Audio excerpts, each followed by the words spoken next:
حدیث مبارک کې راځي یو ځل یو تن راغی نبی علیه الصلاة والسلام لره کلمه وویله مسلمان شو. دا د بنو سلیم قبیلې کس و، د بنو سلیم قبیلې سړی راغی مسلمان شو. نبی علیہ الصلوۃ والسلام ته تپوس وکړو وی ای زما ملګریا دا راته ووایه مالی حالت دې څنګه دی، څه پیسې میسې لري که نه لري؟ هغې کس ورته وویلو وی د الله پاک پیغمبره زما د قبیلې 3000 خلک دی. زما په قبیله کې څومره خلک دی؟ زما په قبیله کې 3000 خلک دی او په هغې 3000 خلکو کې د ټولو نه خوار او غریب ځایما، په ټوله قبیله کې کمزور او غریب ځایما. نبی علیہ الصلوۃ والسلام ورته وفرمایل ښه.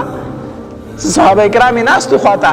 نبی علیہ الصلوۃ والسلام وفرمایله هلکه د خپل ملګري سره امداد وکړئ، د خپل ملګري سره څه وکړئ؟ امداد وکړئ، تعاون سره وکړئ. سعد ابن عباده رضی الله تعالی عنہ ناستو، د هغې یو سربخ ښکلې اوښه وه. وی د الله پاکه پیغمبره زما دا اوښه دده شوله، زما دا اوښه دده شوله. علی رضی الله تعالی عنہ ناست دی، ځان ته یې وکتل څه شی نشته دی، څه شی ورسره شته دی نه.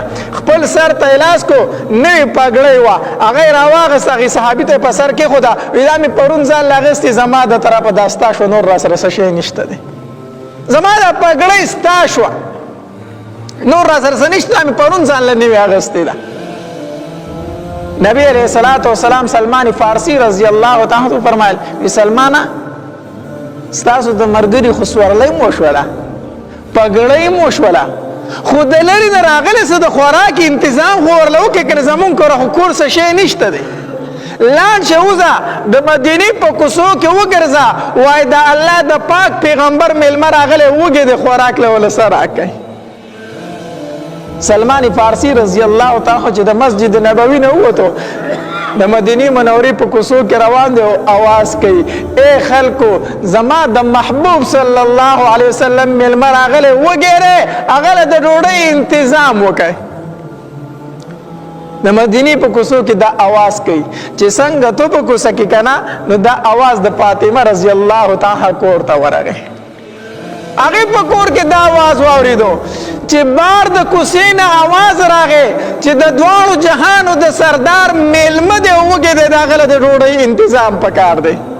فاطمه رضی الله تعالی د دنې نه اواز وکړو وی ودرېږه زما د دروازې نه لاړ نه شي، زما په دروازه کې ودرېږه. سلمان فارسی رضی الله تعالی په کوڅه کې ودرېدو، د دنې نه ورته اواز وشو وی څوک یې؟ وی زه غلام سلمان فارسی یم، سلمان فارسی غلام یم. وی زما د بابا میلمه دی، وی او وی ډوډۍ نه ده خوړلې، او وی زما د دروازې نه ګورې اخوا لاړ نشي، اخوا لاړ نشي. سلمان فارسی رضی الله تعالی فرمایل تاسو کره ولې څه شته د خوراکو؟ سلمان فارسی هم حیران شو چې د علي په کور کې د خوراک څیز موجود دی، ستاسو کره د خوراک کور څه شته دی؟ فاطمه رضی الله تعالی فرمایل وی 2 ورځې وشوې چې موږ څه شی نه دی خوړلی، یا کجوره خوړلې یا نه خوړلې. نو میلمه له څه اوسم؟ وی الله به خیر کړي، ته دلته ودرېږه، ته مه زره دې ځای نه. د فاطمه رضی الله تعالی په سر باندې یو ښکلی څادر پروت و، د خپل سر نه هغه څادر راټول کو او سر یې په بل یو چوپړي باندې پټ کو او هغه سلمان فارسی ته په ور کې راویستو. وی دا څادر والا او زمونږ د دې کور نه یو 2-3 کوره اخوا لاړ شه، دلته یو یهودي دی شمعون تېنه نوم دی، شمعون یهودي تېنه نوم دی، هغه د خلکو نه نغدي پیسې مالي او څیزونه هم ګاڼه کوي. نو زما دا څادر په هغه باندې خرڅ که او یا یې ورسره ګاڼه کېده او هغه ته ووایه ما ته د خوراک څیز راکه په دې باندې. سلمان فارسی رضی الله تعالی د سترګو نه اوښکې روانې شوې، څادر ته یې لاس نه کو. فاطمه زه ستا څادر نشم خرڅولی، زه ستا څادر نشم خرڅولی. فاطمه رضی الله تعالی فرمایل سلمان دا زما حکم دی، دا به منې، دا زما حکم دی. سلمان فارسی رضی الله تعالی په ډکو سترګو باندې د هغې څادر راواغستو او شمعون یهودي لی وړو. نو چې شمعون یهودي لی وړو هغه ته یې څادر کېښودو، وی دا والا او مونږ له په دې باندې د خوراک څه شیزونه راکه، مونږ له پې د خوراک څښاک څه څیز راکه، کجوري راکه، اوړه راکه.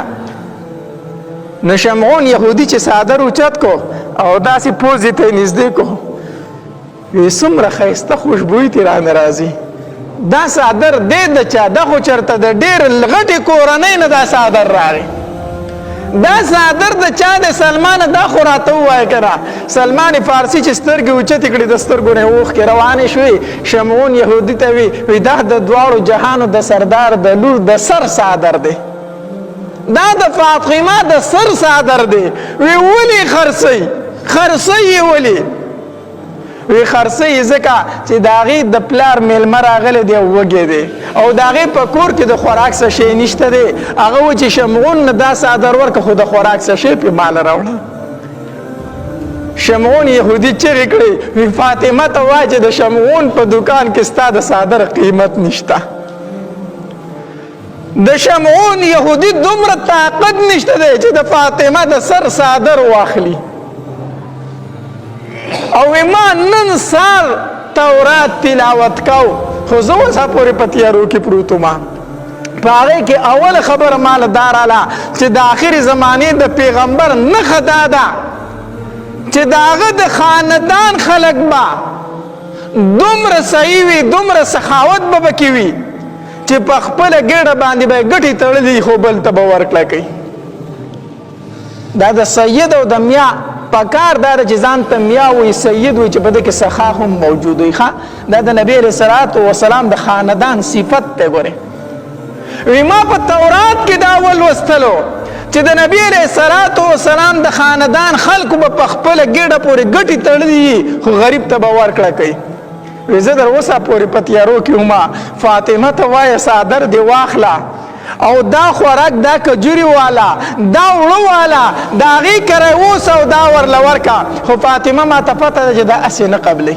دا اسې نه قبلوي خو فاطمه ته به ووایي چې ستا د سر د څادر دا برکت دی چې شمعون وایي زه ځم ستا په بابا باندې ایمان راوړم زه پې کلمه هم وامه دا ځکه زمانه قبول که زه زما کلمه وامه زه ایمان راوړم ځکه ورته ووایه چې دا ګورې زمانه قبول که خامخه فاطمه رضی الله تعالی عنها بیا داسې ژوند کړی د علي رضی الله تعالی داسې ژوند دې کړی دی داسې ژوند دې کړی دی د داسې ښایسته واقعګانو اورېدلو دپاره زموږ یوټیوب چینل واجد اسلامیک سټوډیو سبسکرایب کړئ په دې به تاسو ته انشاءالله العزیز ښایسته واقعګانې او بیانات میلاویږي او د ګنټې د نشان ساتلو کې تاسو ته آینده نوې ویډیوګانې مخې ته راځي او د خپلو ملګرو سره لازم شریکه کړئ. والسلام ډېر